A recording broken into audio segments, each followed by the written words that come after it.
It's not man-made. Welcome back to the channel, and today we're going to be talking about the new information that we got from an interview conducted by Entertainment Weekly with Brian Intihar, I believe the senior creative director over at Insomniac, and his thoughts and like kind of comments and insights and reveals about Venom, the type of character, and even about the symbiote that we all thought was going one way, but it seems like it's going a more traditional route.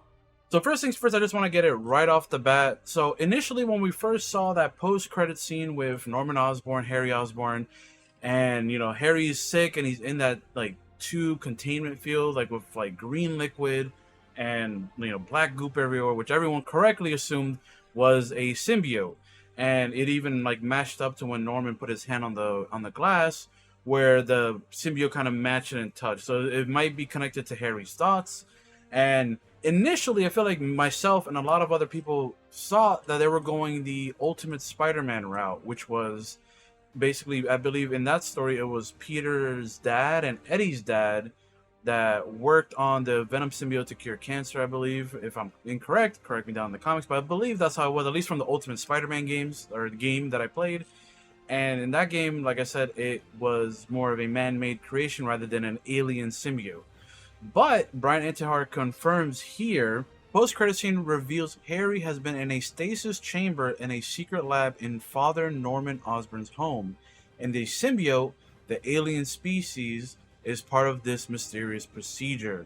So that right there basically confirms that no, it is not going to be a man-made symbiote, and it is in fact going to be the more traditional symbiote from space.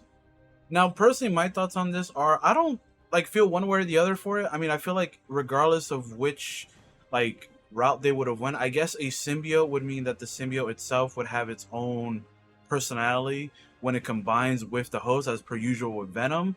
But if it was going to be a man-made symbiote, I guess that means it would take away the personality from the symbiote, and it would just be a black goop that alters the user's maybe personality as it changes, rather than being a opposite force, as opposed another personality going at odds with the host. So I guess in that sense, I can see how people might have been afraid that it was going to be a man-made symbiote, because you would lose that kind of that push and pull between both, especially when Peter's like going to the dark side, which it seems like that's what they're hinting at, obviously, with the trailer that we got. And also in this interview, we see a lot of talk about this game going about letting the darkness in, and I feel like a lot of the villains that they've shown have kind of alluded to that. You have even, Dr. Kirk Connors and his darkness with the lizard.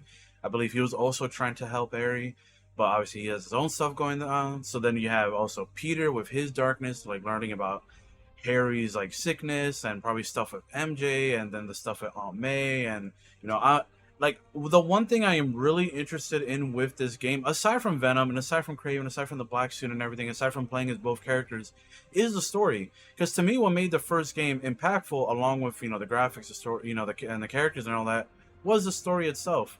I thought that the story was really great. It was a really great Spider-Man story. The relationships that Peter had with Doc Ock, and the stuff with Aunt May at the end, and even Norman, and the stuff with Harry, they kind of drop nuggets here and there about oh man, yeah, Harry's been he's studying abroad or whatever. Like, they're not even aware that Harry has been sick, but then you find that out way later doing the side quests and everything.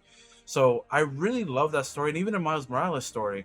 So I am very interested to see how this story goes, and how it tackles Peter's grief, Peter's repressed emotions, because I feel like as Spider-Man, he has to probably hold in a lot of those emotions, hold in all of that darkness.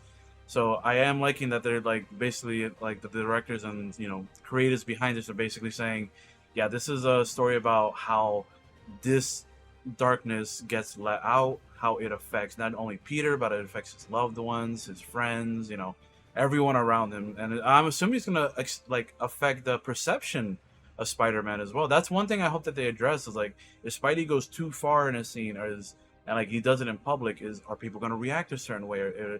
People are already kind of divisive on Spidey, so it's only going to add fuel. Oh my god, I can see now the J. Jonah Jameson files, the articles and stuff, or the the little things that pop up when you just listen to him on his podcast and stuff. That's going to be funny. This article also does dive into stuff with, you know, casting Tony Todd, which if you don't know who Tony Todd is, he is a horror legend, amazing actor. Make sure you look him up. Obviously, most people know him probably as Candyman. He was also in the Final Destination films. At least in the first one, he was like the coroner. I think he also made like a cameo in the third one as like the voice of like the devil in the ride or whatever. But Tony Todd is a legend, so make sure you guys give your respects to him. But yeah, they were talking about casting him and how he would voice Venom. Because obviously the way they like approach it here is that Venom's obviously the combination of the host and symbiote. It's not just one like separate thing. The last thing I want to touch on right here is the look of Venom and I guess the personality of Venom, because here they say that they confirm that there are specific story details that had a direct impact on the character's design. The spider insignia is one of them. One of the challenges we had throughout production was how much does Venom talk?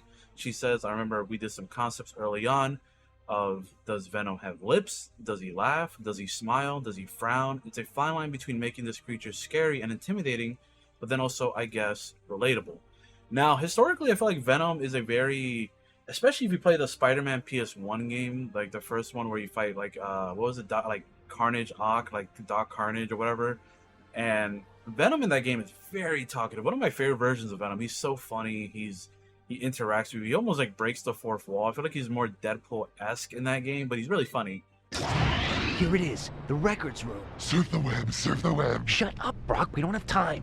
But I feel like you also they have to be careful with Venom, because if you want Venom to be scary, you have to, I feel like, basically take most of that personality away and kind of have him be more of a, not stoic, but like just like a force of nature, I feel like, because Venom is always a talkative creature, even though his design is pretty scary with the big mouth, the giant teeth, the slime, especially like in the 90s, the long like tongue and everything. It looks scary, but Venom has a personality. So I wonder then like how this Venom in this game is going to be. Obviously, I'm thinking it's going to be hairy, but is he going to be talkative? Or is he going to be like messing with Peter? One thing I would really like about this game is like, I remember in Arkham Knight when you're like grappling around and you grapple up to one section of the game and you pop up and then Man-Bat appears all of a sudden. So it would be really cool if in this game, once Venom is out there, like let's say you get rid of the symbiote suit, and then now it's like, okay, we have to hunt down Venom or whatever, or like, you know, you have to do other story beats that concerns Craven. But while you're doing that, Venom is like doing other stuff, or like Venom like pops up like and just like you have to fight Venom randomly, kind of like Taskmaster in some of those moments in the first game.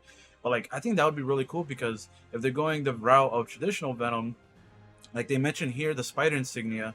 So Venom clearly, obviously, most of the time comes after it bonded to Spider-Man. So that's why he gets the, you know, the suit with the white spider. He can web sling and everything, except the Venom movies, because whatever, because Sony's weird. Even though I like the first one. But yeah, so I am very interested to see how they tackle Venom's personality in this game, because I am wondering if he's going to be more of a force of nature / scary presence rather than a kind of I'm gonna make you suffer type of thing and toy with you kind of thing, which can also be scary, but I feel like that involves a little bit more personality and stuff with Venom. So we'll see. Venom is a very diverse character. There are versions of him that are massive in size. There are versions of him where he's a little bit thinner. There are versions, they have anti-Venom, you know, Agent Venom, you know, so they have very different versions of Venom that, like, you know, go across. You have Flash Thompson Venom, Matt Gargan Venom, lots of different things. So I'm honestly down for whatever new version of Venom they give us. So let me know what you guys thought about the interview stuff, the new look at the design, which I put in the shorts, and everything else. So with all that being said, I hope you guys enjoyed. I'll see you on the next one. Peace.